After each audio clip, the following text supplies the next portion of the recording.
Oihartzungo triviana, jolastuko ba? Ah, bueno, vale. Vale, prueba ahí, Venga, a ver, prueba, compra. Joder. Venga.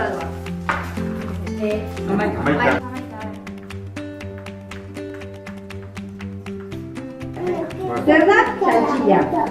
Esnea neurtu eta banatzeko erabiltzen den tresna, txerriak edukitzen duten zomorro bat, patata ereitzeko erabiltzen den tresna. Hain nahi nintzen, txantxilek egoten nintzen, esnea neurtzeko ontzila, txantxila deitzen genion, litro erdikuk eta litro guk. Oihartzuarren baitan egitasmoan, Oihartzungo ahozko ondaria jaso dugu grabazioen bidez. Altxor handi hau herrira zabaltzeko asmoakin joku hau egin dugu. Zenbait herritarren laguntzakin. Eskatu zuria irubebikoitz.oihartzuarrenbaitan.eus webgunean, Urratsen, Elizalden edo Haurtzaron. Oihartzun, paeta zarrak erantzun.